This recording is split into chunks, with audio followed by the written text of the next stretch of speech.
Ready to go? Yep. Freddy today to Pongo Junior. Yep. Again.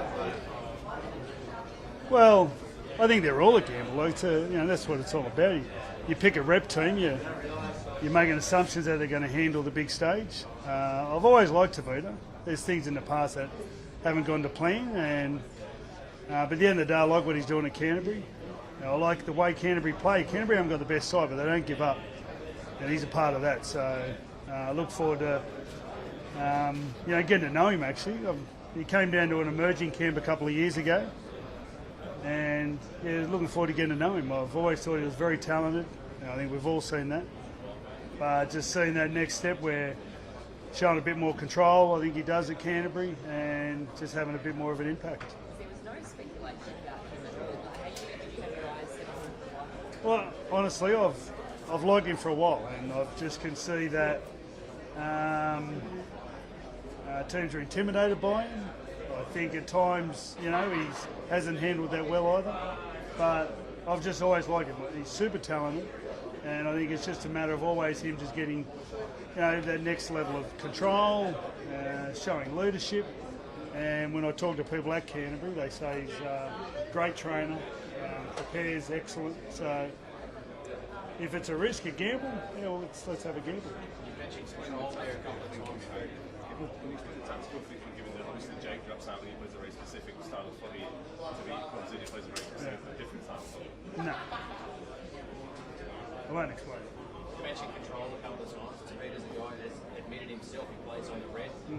Is that a worry in this arena that you're too hyped, or what's floating in the mind like for you?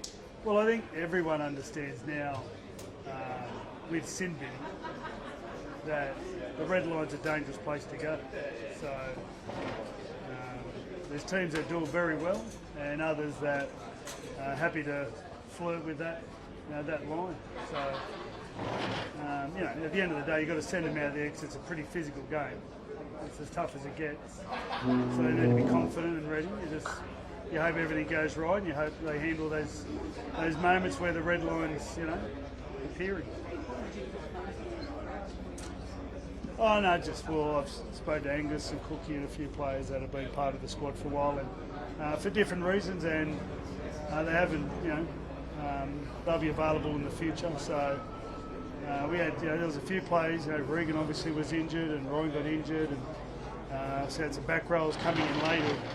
Not many games under their belt, so a lot of decisions were for different reasons. But I feel confident that our team's healthy. Freddie, can you talk to us a bit about Tommy T? 3 tries yesterday. Did that tip the balance one way or the other?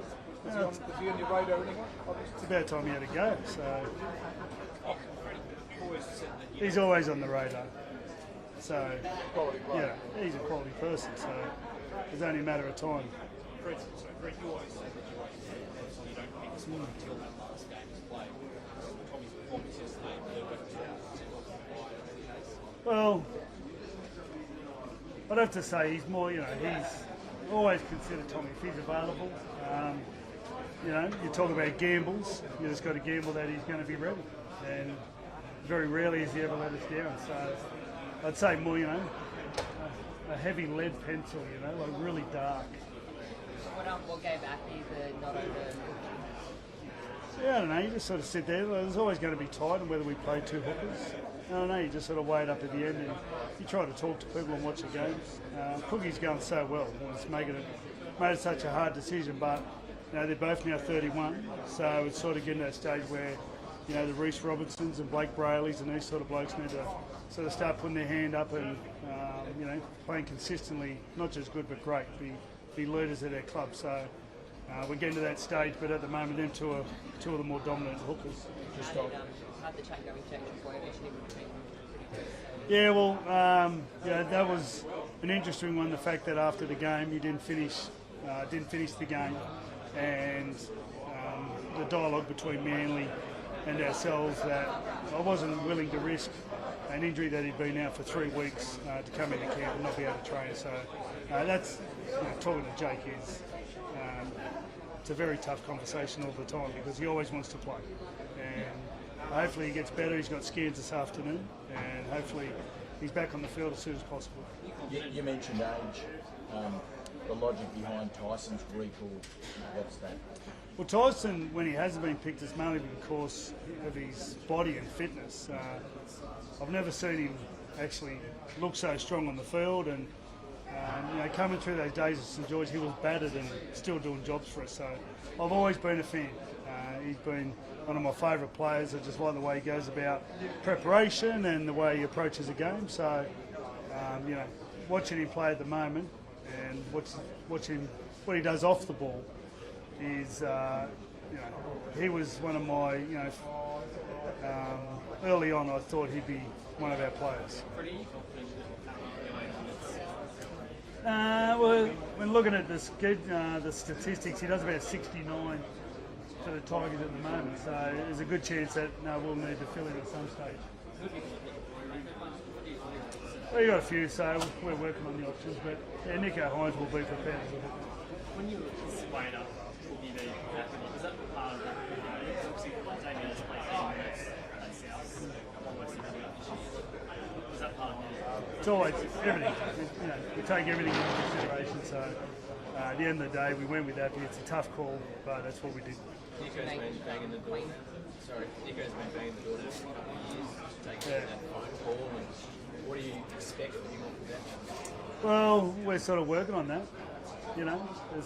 He sort of got to the stage where you just couldn't deny. He's played many positions.